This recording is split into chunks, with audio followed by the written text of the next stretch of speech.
What's going on, guys? One of my subscribers, Jonathan, a while ago, I told him I was going to do a frontside 180 no comply trick tip. I've been watching Jonathan's videos recently and I've been digging his progress. The dude is progressing pretty quickly. Jonathan, I apologize. I know it's taken a minute for me to get this video out, but I told you I'd get it out. This is going to be a quick trick tip on frontside 180 no comply, so let's get to it.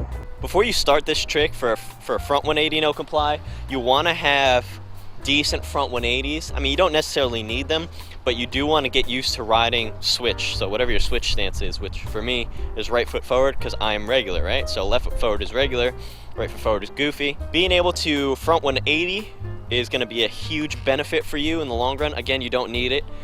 Just get used to, I guess, riding switch, whatever your switch stance might be. My foot positioning for this trick is the front foot varies. It doesn't really matter. I keep it up a little bit further than I would for an ollie. For an ollie, I'd be a little bit lower than the bolts are, you know, maybe 2 or 3 inches. But for front 180 no comply, sometimes I just cover the bottom 2 bolts completely. And then my back foot also varies, but when I first started learning them, I would put my ball of my foot right on this little pocket here, right? So that way, when you go to scoop it, you get a nice little rotation. Nowadays, I've been doing it with the ball of my foot kind of right in the center of this concave, right where the tail meets the flat part of the rest of the board, and it gets the same kind of scoop. The reason I call it a scoop is because it's not really a pop.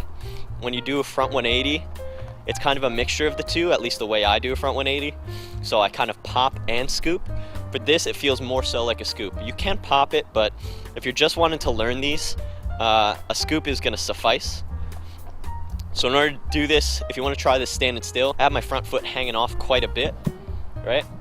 And the way I do it is you put a lot of tension between both your feet, right?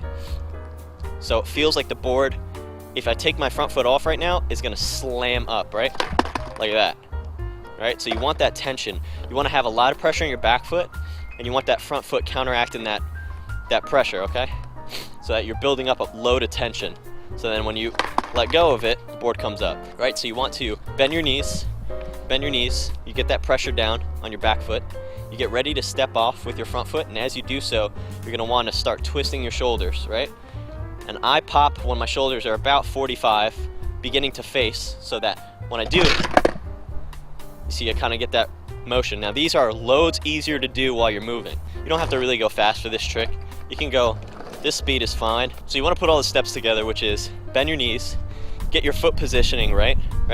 And as you bend your knees, you're gonna step off the board with this foot. As you do that, you're gonna scoop this back foot to get in front of you, right? Once it gets there, you just jump back on the board and hopefully roll away. Now, of course, I make it sound a lot easier than it is. It's gonna take a lot of trial and error, but that's what skateboarding is, you know what I mean? What you can start doing is just trying to step off the board, get the rotation, but don't jump back on with your front foot, okay? So do one of these. Now the reason I say to get the scoop is because it's easier to keep your back foot in control of it, right? So as you get that scoop, you can keep your back foot with it and then just get back on the board. The way I've been doing it recently, my back foot kind of comes off of it. So it's like a front shove and then almost like a body varial.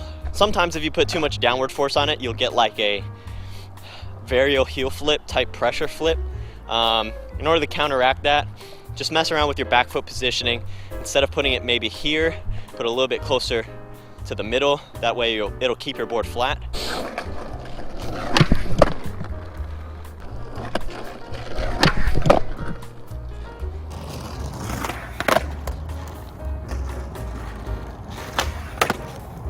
So there you have it.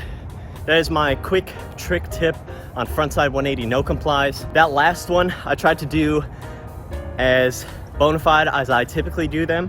That was with my foot more so in the pocket, get a nice little scoop, and it kind of tweaks the board almost a little bit. And the second to last one was one of them I do kind of like a front pop body varial. Jonathan, if you or anybody else in the comments have any specific issues with this trick while learning them, you could send me a clip either on Instagram or here on YouTube, and I'll do my best to give you guys like a specific tip individually to what you're having an issue with. I've been doing this trick for a while. I love doing them on banks, steep wedges. It's just a nice way to go up regular, come down regular, and just kind of throw something in a line because it's a really easy trick. That's it for this video. Thanks to all you guys for watching, and Jonathan, my bad again for getting this video out so late. But hey man, keep that progress going. I like seeing what you got coming out of your channel right now, and I'll catch you guys in the next video.